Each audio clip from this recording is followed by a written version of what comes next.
little bit discussion about the basics of cost accounting. Basics of cost accounts. क्या होता है बच्चों, जो कॉस्ट एंड मैनेजमेंट अकाउंटिंग जैसे एक पेपर है, तो कॉस्ट अकाउंटिंग क्या होता है बच्चों कि कॉस्टिंग इज बेसिकली जी कॉस्टिंग बच्चों जो बेसिकली लाइक हम प्रोडक्ट्स एंड सर्विसेज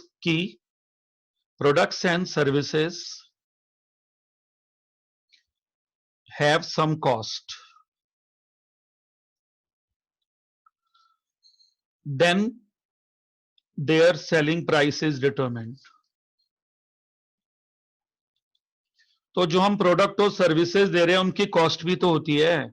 हर बंदा जो बिजनेस कर रहा है, everyone who is doing business, तो यही तो कहेगा कि सर मेरी कॉस्ट भी तो है, जो मैं बिजनेस कर रहा हूं मेरी बिजनेस की कॉस्ट है. तो अब हमें वो कॉस्ट का कुछ परसेंटेज पोर्शन प्रोडक्ट की कॉस्ट पे जोड़ना होता है.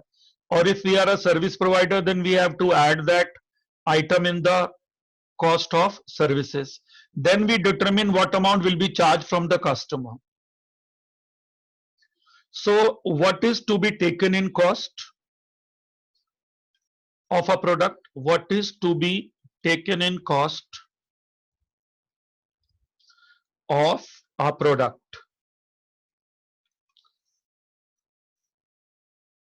How to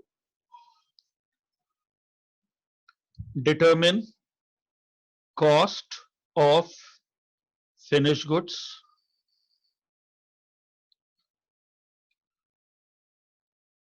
Then how to determine selling price?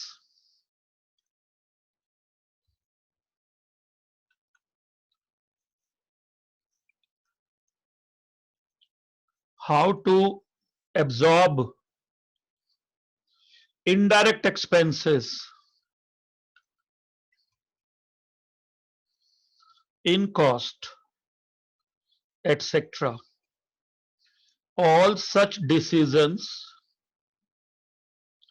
are taken in cost accounting.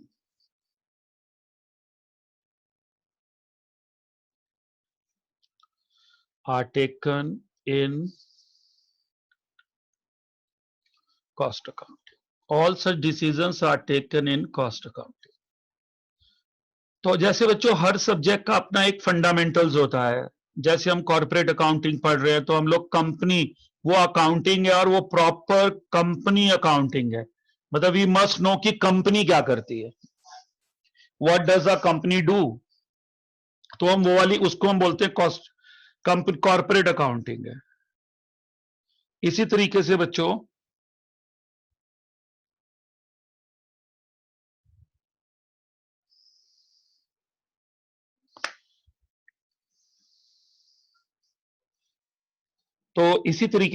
ये कॉस्ट अकाउंटिंग में बेसिकली हम कॉस्ट डिटरमिन करते हैं और सेलिंग प्राइस डिटरमिन. अब एक और इंटरेस्टिंग बात है, एक लाइन यहां पर I want to clear, how does it differ from financial accounting. इसका बच्चों एक बहुत जबरदस्त पॉइंट ये है, इसी का जो मैं आपसे शेयर करने जा रहा हूं. इसका एक बहुत जबरदस्त पॉइंट है कि कॉस्ट अकाउंटिंग में बहुत सारी चीजें एस्टिमेटेड बेसिस पे जोड़नी होती हैं. In cost accounting lot of expenditures are added in on estimated basis. Why sir? आपको कॉस्ट पहले डिटरमिन करनी है. मैं इस तरह का एक एग्जांपल देता हूं कि आप अपने क्लाइंट को ये कह सकते हो, सर आप सामान ले जा लो, टेंटेटिव सा एक अमाउंट बता रहा हूं, बाकी डिफरेंस बाद में सेटल करेंगे. आपने कोई सामान दिया, आपने कहा सर ये अभी 2000 का है, 200-400 ऊपर नीचे होगा, वी शैल टॉक लेटर. अब सर मैं भी क्या करूं, अभी मेरा इलेक्ट्रिसिटी बिल नहीं आया, अभी मेरा पावर बिल नहीं आया, अभी मेरे एक्सपेंडिचर्स तो आए नहीं है, हुए ही नहीं अभी एक्यूरेट. मैं वो सब जोड़ना चाहता हूं. तो आप एज अ कस्टमर क्या बोलोगे, सर प्लीज मुझे माफ करो, दिस इज नॉट फेयर. मैं अनसर्टेनिटी नहीं चाहता मैं लाइफ में. हर बंदा किसी के पास जाके बोलता है सर अच्छा आप अमाउंट भी बता दो कितने देने हैं, सो दैट उसको एक पिक्चर क्लियर है कि मुझे कॉन्ट्रैक्ट में एंटर करना है या नहीं. आप अपनी जगह मजबूर हो. आप ये क्या कह रहे हो आप कह रहे हो सर, आप मेरे पार्ट पे सोचो, I have to add certain factory expenses in the cost, certain other office expenses which are indirect, and yet I do not know what is the total cost coming in the year, so that I can add a proportion of it in the cost. So there is a big technical point that certain overheads are taken on estimated basis. Certain overheads are taken on estimated basis. Certain overheads are taken on estimated basis, so that nearest approximate cost can be calculated.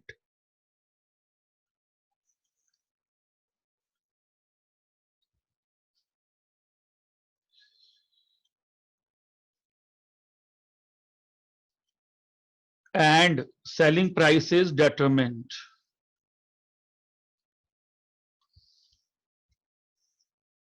Such overheads are indirect and not related to production.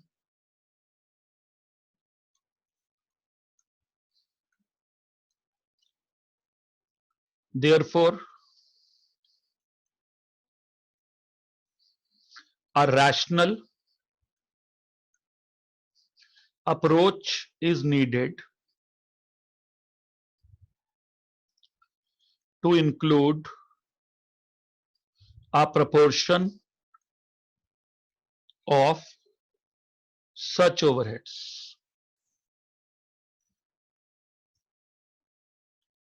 Their names are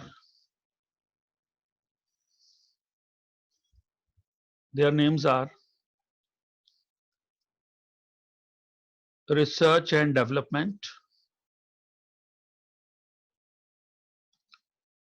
overheads, works overheads, works factory को बोलते हैं,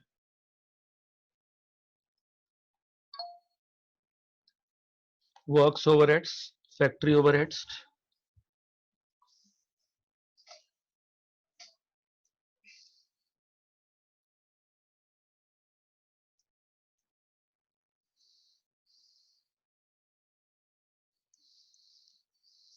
works overheads, factory overheads, office overheads, ये बच्चों indirect होते हैं ना, अभी बताऊंगा इनके बारे में। तो कॉस्टिंग में तो यही इश्यूज आते हैं ना, office overheads, admin overheads, selling overheads, distribution overhead word use करते हैं, वो इनडायरेक्ट होते हैं। तो अभी मैं और चीज बताऊंगा बच्चों, इसमें एक डायरेक्ट और इनडायरेक्ट को लेके भी बहुत बड़ा डिबेटेबल इशू है कि क्या डायरेक्ट है और क्या इनडायरेक्ट है। अब बच्चों ऐसे बोलने से तो बात बनेगी नहीं कि ये डायरेक्ट है तो डायरेक्ट है, ऐसे नहीं होता कि ये direct is direct, indirect is indirect. तुम्हारा घर कहाँ, पड़ोसी के घर के सामने, पड़ोसी का घर कहाँ, मेरे घर के सामने, दोनों का आमने सामने, पता तब भी नहीं लग रहा घर का है। तो ऐसे गोलमोल बात करने से कुछ नहीं होता जी, direct is indirect and indirect is indirect. You have to answer, the answer is जो खर्चा, जो ओवरहेड, जो एक्सपेंडिचर पर यूनिट कॉस्ट में इजिली एलोकेट हो रहा है, if any expenditure is easily linked to per unit cost, if any expenditure is easily linked to per unit cost, it is direct expense। ठीक है, example जैसे बच्चों direct material है, आप कोई चीज बना रहे हो, उसको बनाने में डायरेक्ट मटेरियल ₹50 पर यूनिट खर्च होगा, मतलब वो पर यूनिट ही खर्च होगा। आपने बोला 1 यूनिट बनानी, उसने कहा साहब इतना लगेगा। आप इसको ऐसे सोचो ना, मैं बहुत वैसे एग्जांपल दे रहा हूं, आप कोई चीज घर पे भी बनाते हो तो घर की किचन भी एक फैक्ट्री है फॉर अ वाइल, तो वहां पर 10 चपाती बनाओगे तो उतना ज्यादा आटा यूज होगा, नहीं बनाओगे तो नहीं होगा, इसका एक प्रिसाइज साइज होगा तो आपको पता लग जाएगा कि ये कितना यूज हो रहा है, तो वो डायरेक्ट है। फिर वर्कर बोलेगा मैं पर यूनिट इतने पैसे लूंगा, डायरेक्ट वेजेस है, सपोज ₹30 पर यूनिट लेगा वो, ये तो डायरेक्ट है। अब मैं आपको एग्जांपल दे रहा हूं, वर्क्स और फैक्ट्री, लाइटिंग और क्लीनिंग, वर्क्स और फैक्ट्री लाइटिंग और क्लीनिंग इज इनडायरेक्ट ओवरहेड्स, इसको हम ओवरहेड्स बोलते हैं, इनडायरेक्ट होता है ना ये। It has nothing to do with the unit produce.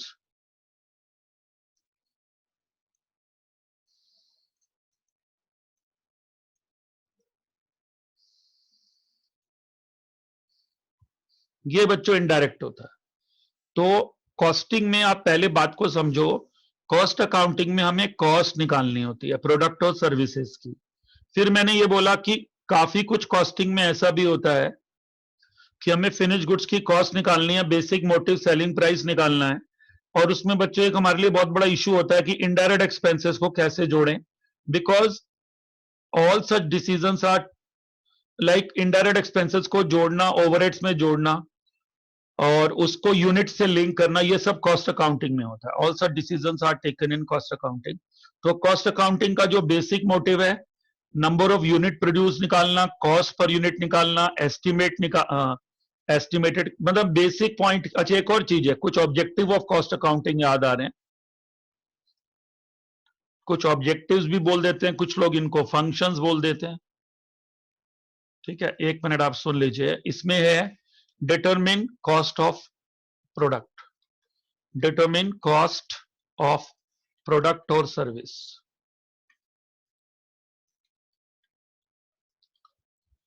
Cost per unit और कॉस्ट पर। अब आप बोलेंगे सर्विस को पर में कैसे लेंगे, करेंगे ना, कॉस्ट पर बेड यदि हॉस्पिटल है, कॉस्ट पर किलोमीटर यदि आप ट्रैवलर हो, ऐसे होता है यार, सर्विस की भी निकलती है कॉस्ट, होटल है तो कॉस्ट पर रूम, ऐसे निकलती है ये कॉस्ट। फिर है बच्चों डिटरमाइन सेलिंग प्राइस, ये भी होता है कॉस्टिंग में, मतलब समझ आना बहुत जरूरी है ना यार। डिटरमाइन सेलिंग प्राइस बहुत जरूरी है, बेसिक काम है, ग्राहक को पहले बताना पड़ेगा यार। फिर है बच्चों मिनिमाइजेशन ऑफ कॉस्ट, ये भी ऑब्जेक्टिव है, minimisation of cost without affecting quality.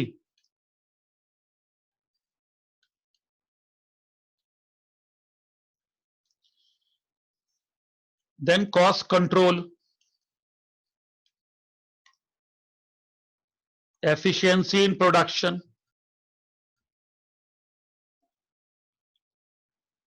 quality control, six sigma.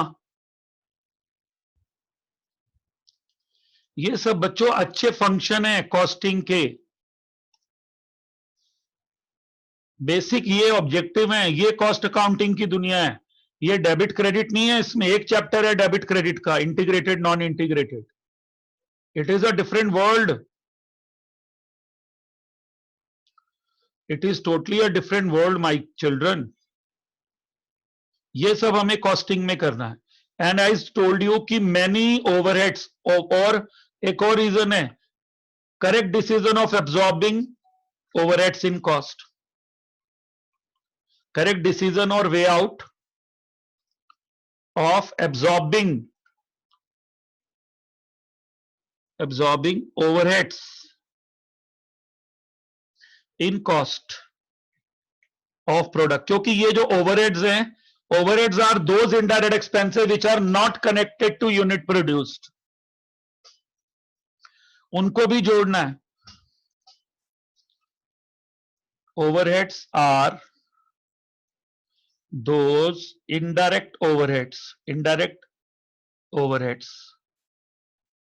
or expenses which are not related to unit produce.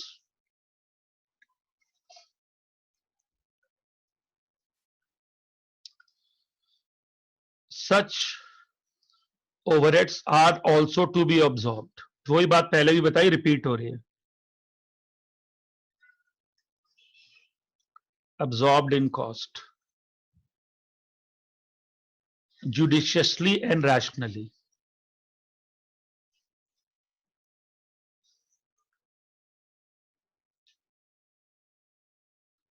ये भी बच्चों कॉस्ट है, प्लीज ध्यान से समझ लो, ये सब कॉस्ट अकाउंटिंग में होता है। और इसमें मैंने आपको बताया ना कि, अच्छा अब एक और चीज बताता हूं, कॉस्टिंग में एक और इंटरेस्टिंग बात है, जैसे हम लोग अकाउंटिंग में लेते हैं ना कि एवरी 12 मंथ्स के बाद, in accounting, in financial accounting,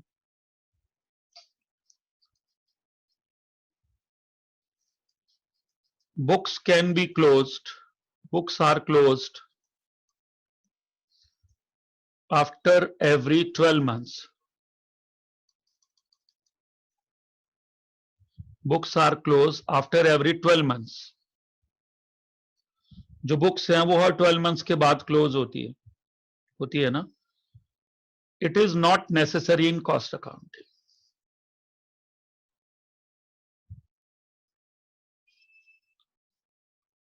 Books can be closed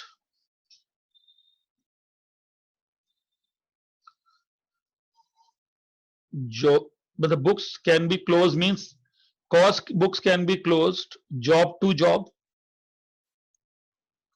batch to batch.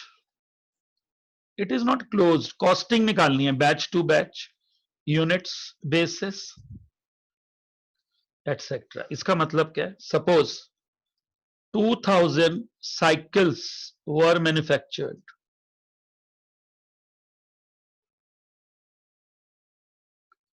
2000 cycles were manufactured in 3 months by Hero Cycles.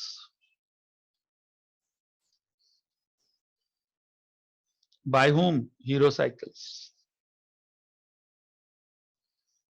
ठीक है,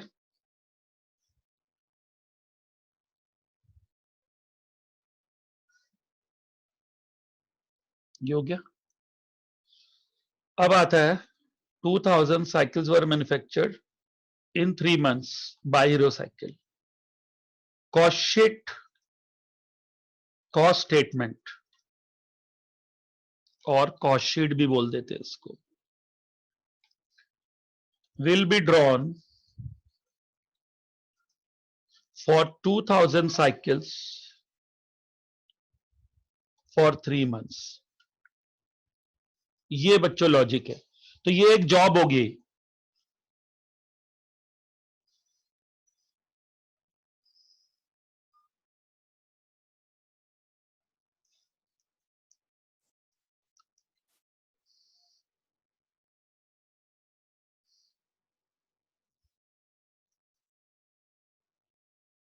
ठीक है हीरो.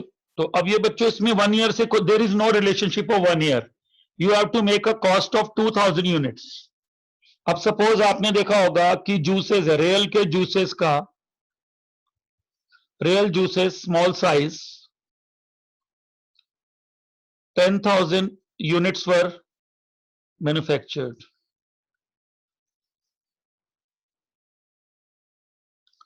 ठीक है, इन अ बैच, इसको हम बैच बोलते हैं. Calculate cost of this batch.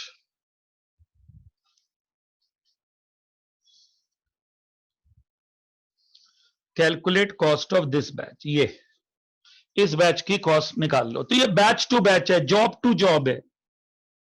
एक बहुत बड़ी फैक्ट्री के एक फैब्रिकेटर को विंडोज बनाने का, डोर्स बनाने का कॉन्ट्रैक्ट दे दिया, तो ये एक पूरी जॉब हो गई उसके लिए.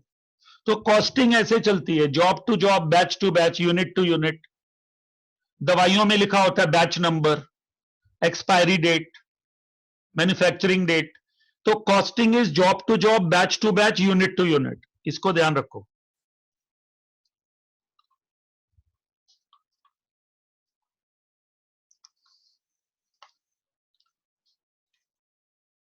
कॉस्ट कैन बी डिटरमिन्ड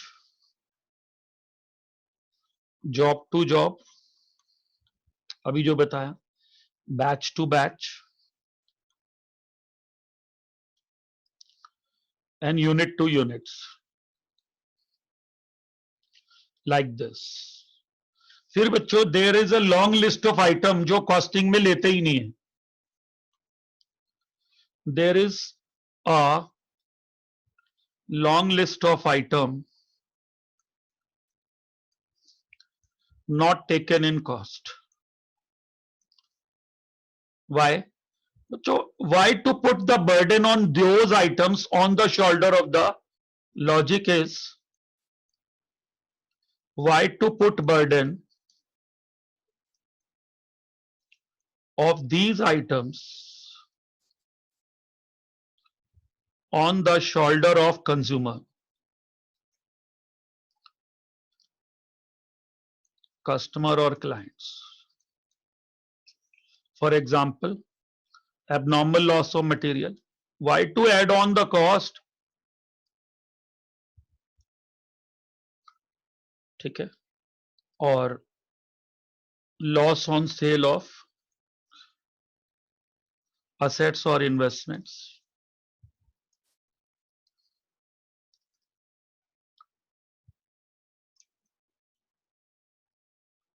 पहले तो बच्चों फाइनेंस कॉस्ट भी था, फिर वो भी अब हटा दिया, अब लेने लग गए. Abnormal bad debts,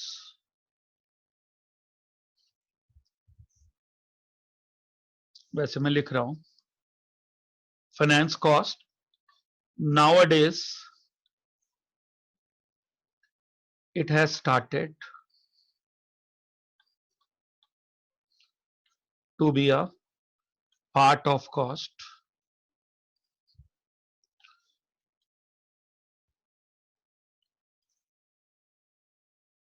Earlier it was never taken in cost. ये पुरानी बुक्स में अभी भी नहीं लेते फाइनेंस कॉस्ट को. तो ये बच्चों कुछ ऐसी चीजें है. फिर इनकम टैक्स,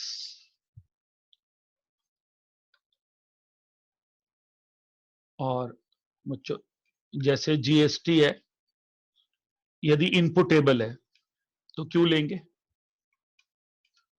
इनपुटेबल मतलब ITC availed, ITC will be availed, तो क्यों लेंगे?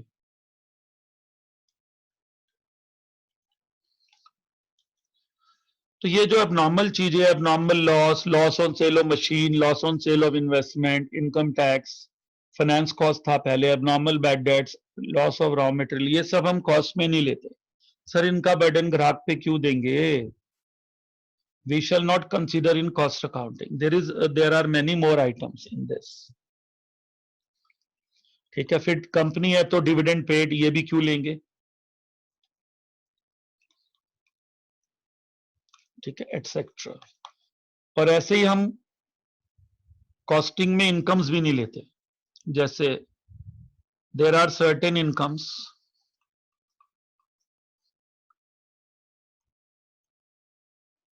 many incomes other than sales not taken in cost. But the cost not reduced. Cost not reduced. इसमें बच्चों जैसे हम नहीं लेंगे तो क्या है वो आइटम्स? एक income on investment, income on rent of godown,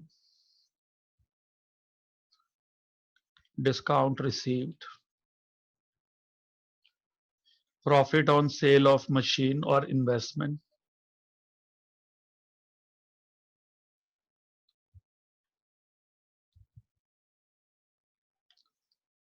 ठीक है, etc. None of the income is taken into consideration.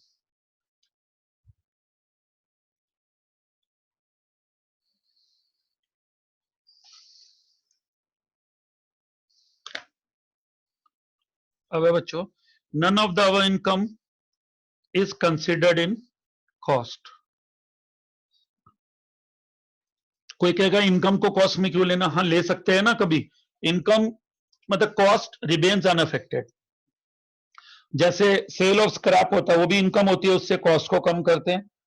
तो मतलब कॉस्ट में हम खर्चे लेते हैं, वो भी सारे खर्चे नहीं लेते, जो कॉस्ट से डायरेक्टली रिलेटेड है वो लेते हैं. और फिर हम इनकम तो लेते ही नहीं, सिर्फ सेल्स लेते हैं, और एक और लेते हैं sale of scrap. Only 2 incomes are taken.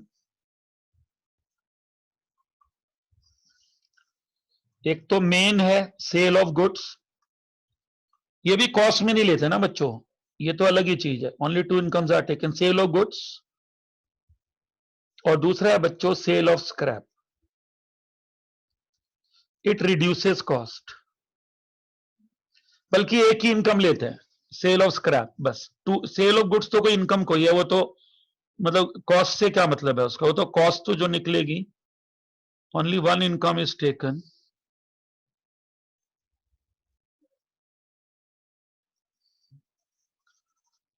is taken, that is sale of scrap. It reduces cost। बस स्क्रैप मतलब बच्चों जो बनाएंगे माल, ये नॉर्मल फिनोमिना है, इसलिए हम उसको लेते हैं बस, मतलब कोई हम इनकम लेते ही नहीं है।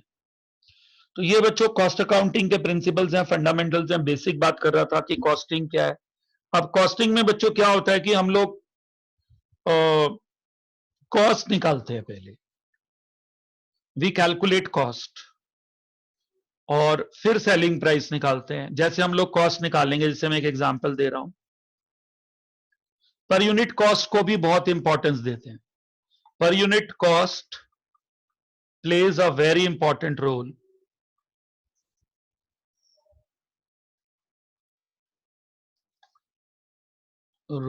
इन per unit cost plays a very important role in cost accounting. Stock is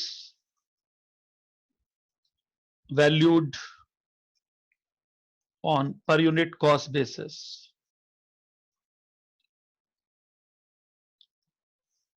ठीक है, ये बच्चों कॉस्टिंग है। और सबसे बड़ी बात, ये मेरे ऑब्जेक्टिव्स मत भूलना कि कॉस्टिंग का मतलब खाली कॉस्ट निकालना नहीं है। कॉस्टिंग का मतलब है भाई कॉस्ट को कम भी करना है, क्वालिटी भी है। आप देखो चाइना जैसी कंट्री के लिए, हम लोग अभी चाइना से लड़ाई कर रहे हैं, तो चाइना की टक्कर कैसे लेंगे हम तो लड़ रहे हैं, स्ट्राइव कर रहे हैं, स्ट्रगल कर रहे हैं, क्योंकि हम चाइना की टक्कर ही नहीं ले पा रहे, उनकी इतनी कम कॉस्ट है। Every country of world is incline towards China. Why China has become a super power? Because they are playing a game of technology. Determine cost of product और सर्विसेज, ये एक तो है ही है।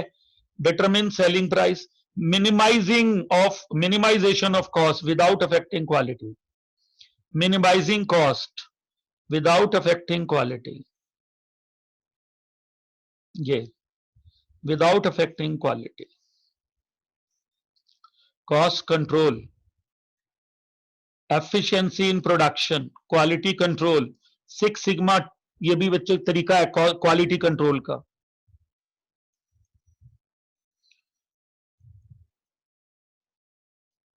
याद आ गया ऐसे कि एक टूल है क्वालिटी कंट्रोल का।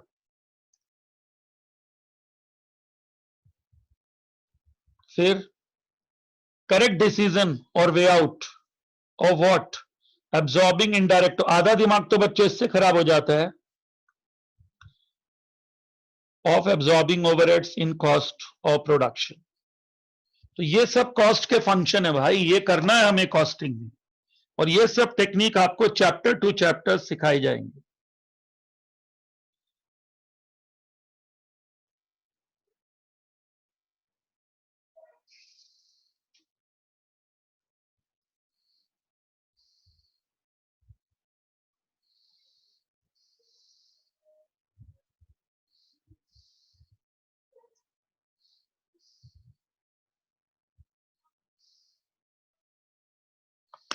ठीक है बच्चों, ये मैंने अभी ऐसे बेसिक सिखाया बच्चों की what is cost accounting.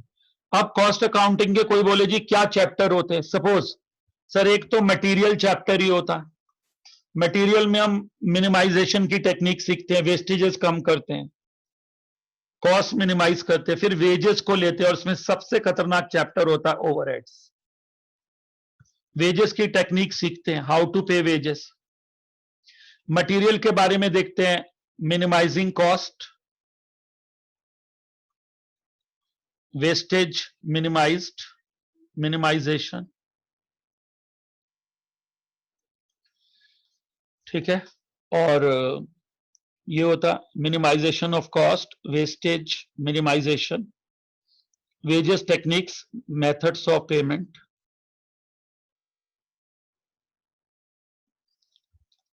Overheads are indirect expenses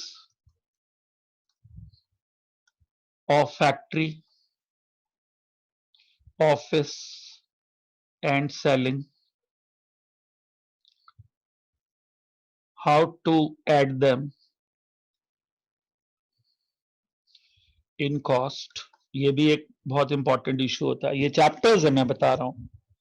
then बच्चों इसी में और चैप्टर आते हैं. सपोज कॉन्ट्रैक्ट कॉस्टिंग, कि कॉन्ट्रैक्ट की कॉस्ट निकालो. ऑपरेटिंग कॉस्टिंग आता है. जरूरी नहीं है ना, क्योंकि ये सर्विस सेक्टर पे भी लगता है कि ट्रक है, ट्रांसपोर्टर की कॉस्ट पर किलोमीटर निकालो, हॉस्पिटल के बेड की कॉस्टिंग निकालो, होटल के बेड की कॉस्टिंग निकालो, इलेक्ट्रिसिटी की कॉस्ट पर यूनिट जनरेशन निकालो. और मार्जिनल कॉस्ट एक बहुत इंपॉर्टेंट टॉपिक है कॉस्टिंग का. और फिर एक स्टैंडर्ड कॉस्टिंग है कि स्टैंडर्ड फिक्स कर दो. ये कॉस्ट कंट्रोल टेक्निक होती है.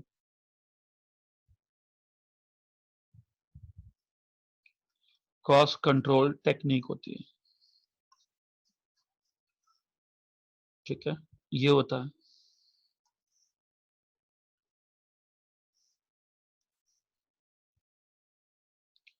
तो ये सब कॉस्टिंग की बहुत सारी टेक्निक है बच्चों.